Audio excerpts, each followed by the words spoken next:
맞춤형 처방을 내려줄 양이들의 신 출동이요. 안녕하세요. 안녕하세요. 고양이를 부탁해 나가겠어요. 사람들 안녕하세요. 야옹신 두 녀석 잘 부탁드릴게요. 제일 먼저 두 냥이들 성향부터 파악하는 야옹신. 확실하게 얘는 좀 느긋한 편인 것 같고 봉숙이는 긴장도가 좀 보이는 것 같아요. 인사하는지 한번 받아볼까요? 봉숙? 그래도 인사는 해주네요. 인사 원래 안 하는데 안 해주시네. 해줘요? 아, 그래요? 고양이는 고양이를 알아본다고. 그러니까요. 아, 네. 그러면 봉숙이가 주로 과도하게 하려는 부위가 어디예요? 여기구나. 네. 요 부위구나. 네. 그러니까 특정 부위를 반복적으로 과도하게 하른다. 이게 가장 큰 문제잖아요. 네. 보통은 이제 이러한 상황을 이제 오버그루밍이라고 해서 과도하게 하는 듯한 이제 질환을 얘기하고요. 증상인데 간혹 이제 피부병이 있어서 핥을 수도 있고 피부병이 없는데 털만 빠진 애들도 있어요. 그런 경우는 이제 어떻게 보면은 문제 행동이고 어떻게 보면 심리적인 정서적인 문제일 가능성이 상당히 높죠. 그래서 이거를 통합 큰 카테고리 안에서 보면은 간단하게 보면 강박증 중에 하나예요. 봉숙이 역시 고양이 강박증으로 의심되는 상황이었습니다. 많은 분들 궁금해하실 거예요. 그럼 도대체 얼마만큼 하는 게 정상이고 어떻게 지내는 게 맞는 거야? 고양이는 24시간을 어떻게 쓰는 거야? 그렇게 궁금했어요. 네. 코넬대학교의 캐서린 A. 홉 교수님이 발표한 실제 논문에 있는 내용을 제가 설명을 드릴게요. 밖에서 사는 고양이들은 행동 패턴이 달라요. 실외 고양이는 일단은 먹고 살아야 되기 때문에 일단은 돌아다니면서 사냥하는 시간을 많이 써요. 그래서 24시간 중에 사냥하는 시간이 15%. 그러면은 집고양이는 사냥하는데 얼마나 쓸까요? 사냥이 필요 없죠. 필요 없죠. 왜냐면 자율급식 하시니까. 밥을 싸놓고 가니까. 그러니까 사냥하는 데 쓰는 시간이 1%밖에 안 돼요. 14.4분밖에 안 됩니다. 너무 적죠. 15배 차이에요. 자는 시간이 60%입니다. 그러면은 밖에 사는 고양이들은 자는데 몇 시간 쓰냐? 40%밖에 안 씁니다. 그러니까 8시간에서 9시간밖에 안 자요. 그러면 그루밍은 도대체 하는 거는 몇 프로일까? 라고 조사해 봤더니 실외에 있는 고양이들은 15%예요. 24시간 중에. 그러면 집고양이는 10%입니다. 그러니까 그루밍에 보통 쓰는 시간은 2.4시간이에요. 관찰 결과 봉숙이의 경우 하루 평균 5시간을 그루밍하는 데 사용했는데요. 집고양이의 평균 2배가 넘는 시간이었습니다. 야옹신 궁금한 게 있어요. 냥이들은 왜 그루밍을 하나요? 이 사냥 스타일이 약간 닌자 같아요. 자신의 몸을 좀 숨기고 흔적을 남기지 않고 그리고 나서 사냥 후에 사냥감이 묻을 거 아니에요. 피가 튀기거나 예를 들면 그럼 이걸 닦아내야 됩니다. 그래서 보통 고양이들이 밥 먹고 나서 그루밍을 해요. 맞아요. 왜냐하면 밥 먹는다라는 게 사냥을 해서 먹는 과정이기 때문에 먹은 다음에 하는 일련의 과정이 그루밍. 그 다음에 기본적으로 청결을 위해서 그루밍도 해요. 그리고 정서적인 감정의 리프레시. 그러니까 나 기분이 좀 약간 뻘쭘하다 이런 거 있잖아요. 약간 머리 긁죠. 이런 행동의 발현으로 뭐 사냥놀이를 하다가 내가 뭐 실패했어. 내가 뭐 사냥놀이 실수로 못 잡았어. 그러면 갑자기 그루밍을 막 갑자기 어디서 앉아서 갑자기 막 스크래칭을 막 긁는다던가 이런 것들이 고양이의 기분 전환을 위해서 하는 그루밍이다. 근데 이게 과도한 경우에는 불안감의 하나의 일례기 때문에 불안감을 리프레시하기 위한 하나의 감정 해소적인 방법이기 때문에 이게 과도해지면 이게 이제 강박증으로 이어진다라는 거죠. 일단 봉숙이는 거기에 앞서서 일단 종특이적으로 그렇습니다. 샤미 오버그루밍이 많아요. 아무리 타고난 기질이라지만 봉숙이가 유독 그루밍에 집착했던 이유는 무엇일까요? 왜 불안감이나 강박증이 왜 올까? 크게 두 가지. 환경적인 이유, 그 다음에 사회적 관계적인 이유. 보호자님이 바빠. 아침 일찍 나가. 늦게 와. 9 to 9이야. 그래서 막 아이들은 혼자 있어. 아니 둘이 있는데 스타일이 달라. 하나에는 쉬고 싶고 하나에는 놀고 싶고 이런데 놀 게 없어. 놀아줄 사람도 없어. 한국의 경우에는 강박증 고양이가 너무 많은데 1인 가구에서 고양이를 입양해서 생활하다 보니 고양이는 외로움 안 타겠지, 아니면 스트레스 안 받겠지 하면서 일상이 바쁜 거예요. 왜냐면은 내가 이래야지 얘네들 캔도 사주고 밥도 사주고 간식도 사주고 장난감도 사주고 이럴 수 있잖아요. 그러다 보니까 고양이들은 오히려 혼자 있는 시간이 많아지고 스트레스 많이 받으니까 나타나는 증상이 강박증 증상들 중에 하나씩 다. 우울하고 불안한 감정 때문에 봉숙이가 할기에 집착했던 것.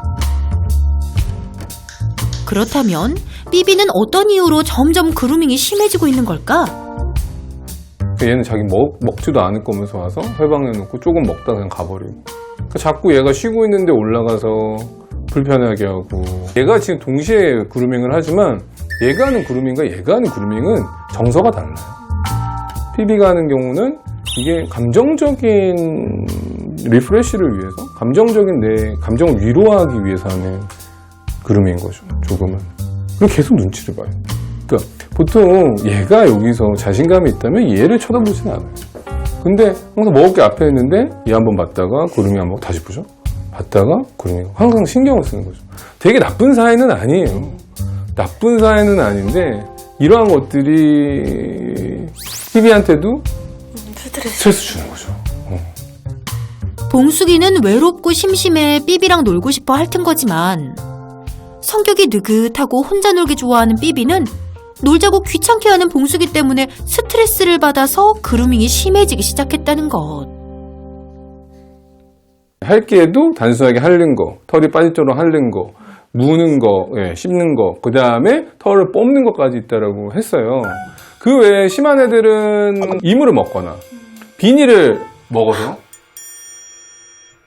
그다음에 자기 꼬리를 쫓는 경우도 있고요. 그걸 이제 테일 체이싱이라고 하는데, 자기 꼬리를 쫓으면서 계속 빙글빙글 도는 행동도 할 수 있고요. 아니면은 보호자님한테나 아니면 특정 패브릭 같은 약간 부드러운 천에 꾹꾹이를 계속 한다던가 쭈쭈비를 한다던가 그런 고양이들도 있고요. 삐비요. 지금 네. 말씀하신 게 다 있어가지고. 네. 정말 애들이 둘 다 강박이 있었구나. 네. 집사님, 미안함에 감정이 북받칩니다. 너무 오랫동안 저렇게 했었거든. 모르셔서 그런 거니까 괜찮습니다. 시작이 반이란 말처럼 원인을 알았으니 이제 노력만이 남았습니다. 그래서 항상 강박증 관련된 상담을 하고 치료하고 관리를 할 때는 강박증은 지속적인, 그러니까 반평생 얘가 한번 증상이 나타나면 아마 남은 삶 동안도 계속적으로 관리하고 약을 먹어야 될 수도 있고, 심한 애들은 그다음에 환경적으로도 훨씬 좋게 만들어줘야 되고, 보호자의 노력도 정말 많이 필요합니다. 이 세 가지가, 이 삼박자가 잘 거의 2인 1각 수준도 아니에요. 3인 1각 수준으로 가야지만 증상이 사라지고 괜찮아져요. 자, 이제 봉숙이와 삐비를 위한 야옹신의 해법을 공개합니다. 많은 분들하고 제가 상담하고 치료하다 보면은 대부분의 보호자님들이 바람이 딱 하나예요. 우리 애 그냥 깔때기 벗고 살게 해주세요. 네. 그게 너무 스트레스 받아. 네. 왜냐면은 고양이가 엘리자베스 칼라라고 해서 깔때기를 쓰는 순간 자기를 못 하는 거예요. 그러니까 계속 플라스틱을 갖고 있는 거예요. 맞아요. 그러니까 그 모습이 너무 이제 찢어지는 거죠. 네카라를 불편해하는 봉숙이에겐 어떤 방법이 좋을까요? 깔때기를 쓰고 있기 때문에 벗으면 바로 핥거든요. 안 핥은 게 얘한테는 좋은 행동이기 때문에, 바른 행동이기 때문에 그럴 때는 이렇게 해서 간식 하나 이렇게 던져줘요.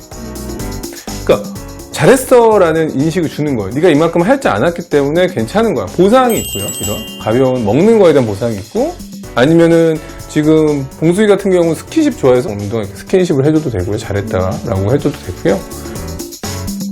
집사들과 외로운 양이들을 위한 야옹신의 특급 해결책은 고양이가 가지고 있는 어떤 생활 리듬, 이거 이제 3R이라고도 해요. 보호자님이 지키셔야 될 거는 3가지 R입니다. 고양이가 사냥을 하는 약간 리추얼적인, 의식적인 것들을 그 첫 번째 R에 신경 써야 되고, 두 번째는 고양이 생활 리듬을 맞춰줘야 돼요. 리듬을 맞춰줘야 되고, 하나는 보호자님이 가지고 있는 루틴을 정해야 돼요. 고양이들이 불안감을 갖지 않게 약속된 시간에 약속된 일과를 반복하는 것이 핵심. 꾸준한 실천 잊지 마세요. 그래서 환경적으로 좀 더 PB나 아니면은 PB는 스트레스 먹는 거에 스트레스 안 받게끔, 그 다음에 봉숙이의 경우에는 조금 더 할 거리들을 만들어주는 것들, 뭐 탐구하거나 탐색하거나 먹이를 찾아가거나 아니면 혼자서 놀 수 있거나 아니면 그리고 보호자님이 보호자님 루틴을 짜줘야지, 보호자님 스케줄이 맞아야지 얘네들도 리듬이 생기는 거거든. 그러니까 보호자님 루틴과 고양이 리듬이 잘 맞아야 돼. 그래야지 얘가 불안감이 없죠. 네, 계획표를 짜야 되겠어요. 네, 파이팅 하세요. 네, 감사합니다.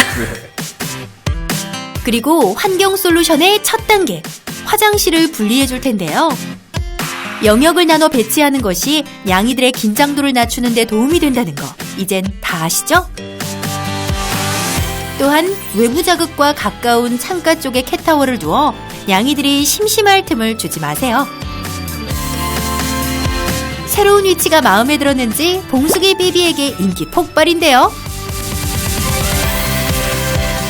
집사님, 어깨가 더 무거워지셨네요.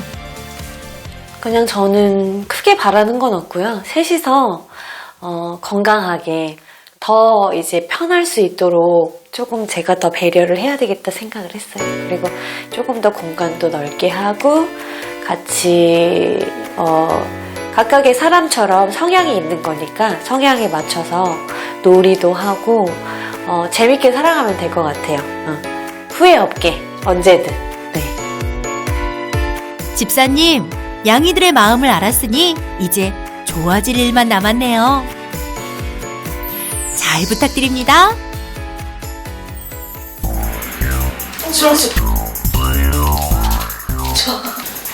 계속 유심히 쳐다보더니 갑자기 팔을 깨물었어요.